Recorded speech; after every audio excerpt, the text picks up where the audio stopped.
put more low profile sockets and then worked my way up, as you can see. Well, we have the Toolgrid Organizer System finally showed up. So we're gonna unbox this and take a good look at it. You can see that we have 2 grids. Now, you can see it's basically like pegboard. We got a bunch of holes here, and the idea is that you put this inside one of your drawers, and we can organize everything by attaching all of these different attachments to house ratchets, sockets, wrenches, whatever you want, really. They have all of the different attachments to do, and we've got everything picked out. You can see here, it's sort of messy. Of course, we got the organizer system, so we're gonna go ahead and organize that. So we've got basically 1/4 inch, 1/2 inch, 3/8, and I think some 3/4 inch drive attachments. We've also got blue and red for metric and imperial size. And then we've also got a lot of screws to attach those to the board. And we should have some stickers in here to label all the placement of our sockets and ratchets and all that stuff. So you can see here we've got, looks like for Torx bits, and then we've just got regular numbers for everything else.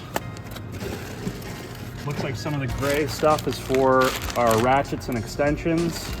Sort of a cup style piece. They actually have, thought maybe that might be foam in there. We'll open those up and find out. I'm curious to see the placement of these, like how close we can put the sockets together, if it's really going to be more beneficial than compared to, you can see I've got all my sockets that are touching each other, and that's the nice thing about these slide rails, but we'll see just how organized and compact we can make this board.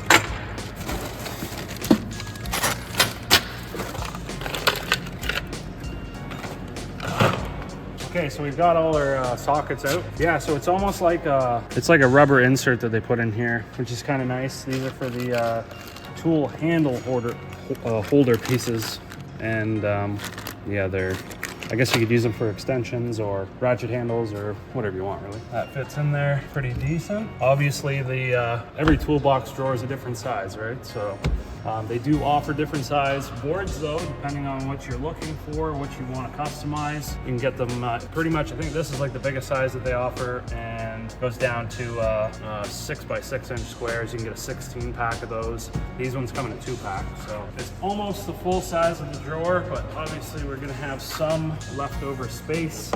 With this leftover space, looks like that foam fits in there almost perfectly. And we've actually got some more leftover space down here, which is nice because I like to keep this pry bar in there, and that fits pretty good too. I think I'm gonna start with extensions. That's the best thing about this, is like you can put anything anywhere you want, so use your imagination, the sky's the limit.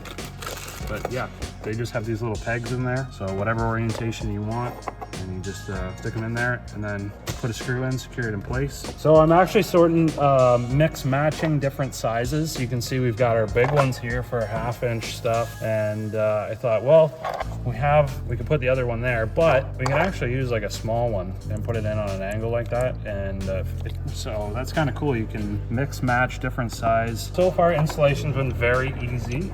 There's a bit of thinking and planning that goes into where you want everything situated, trying to stagger the accessories in order for your tools to fit in there more compact than spread out. If we were to just set everything side by side and not stagger these, then you know, it would eat up a lot of space compared to keeping them in the trays.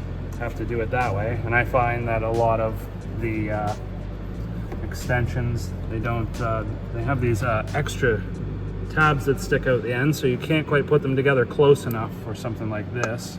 Although I thought, well, I could just use a 1/4 inch accessory to just clip it down in place like that, but then it's sort of out of place compared to the rest of them. You can't have a big one up like this because then the door doesn't close. All right, so we've got started to install some of our sockets now. You can see we got pretty well almost all the ratchets. There's still a couple left, but after we start to increase in size a little bit, we run into a space issue where the sockets don't quite fit together.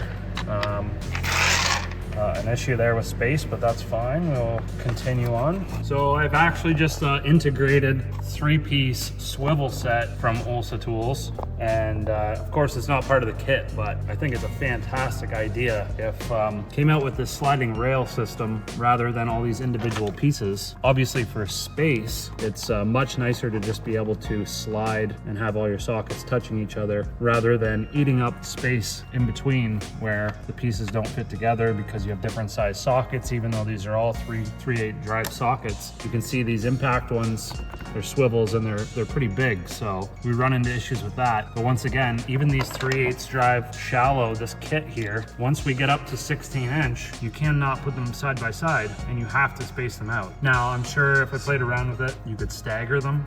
Maybe I'm not doing something right, but that seems to be the best way that I could do that. But yeah, so there's actually just a couple spots. I'm guessing those are mounting slots for mounting it to wherever you want. That actually works fantastic, but we'll continue on. I was thinking, well, cut the rivets off of these rails on my boards here and just mount those rails right to the board in there. I mean, that would be almost more ideal than using all these individual pieces, but that's just my personal preference, and it's all for saving space. So I will continue to, I'm gonna take all my impact sockets, I'm gonna do these 2 trays, and we'll put them in here. I'll see how neatly organized and much space we can save. Normally they're, and you can only space them apart that far, but I'm cutting them in half so that I can fit extra in there. You can see I'll be able to continue on this row, whereas if I were to just use these, it's going to eat up dowel holes, screw holes, whatever you want to call them, so I wouldn't be able to use that, but now we can use them. So I'm utilizing the most amount of space that I can possible, and it's still gonna look great. All right, we finally got everything set up here now, and as you can see, we have drastically saved a lot of space. Basically everything compacted into almost half of the drawer. You can see the divider here between our 2, and we were just about able to use up 1 grid. It's very, very, very organized now, which is wonderful. A couple things to note. We have sockets and all that stuff back there. And the way I just started organizing it out of the blue, no rhyme or rhythm, just started with ratchets, extensions, then started working into a little bit of specialty stuff, put more low profile sockets, and then worked my way up, as you can see. So it did take quite a while to get set up. As easy as it is to set up, it took a bit of time, only because I was sort of being picky with the way I wanted it set up.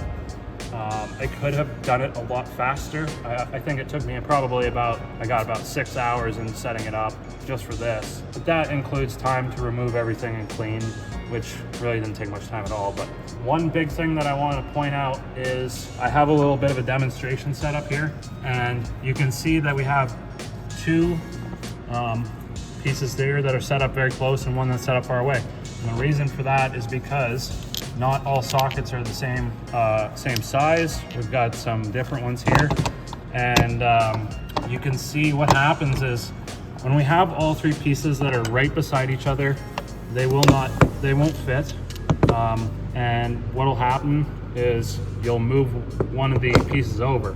So that's great and all, except now we've got a gap, and I didn't like that. So what I did was I cut the bottom, the pieces. They have these little dowels, these little pegs that stick out, locating pegs, I guess. So I cut those off flush, so I was able to move this around whichever way I want. And by doing that, I am then able to take up the gap and have even spacing really between all of the sockets. And that's what you see here. Everything is very uniform. And if you take a look down this way, you'll see this back row of impact sockets isn't 100% straight.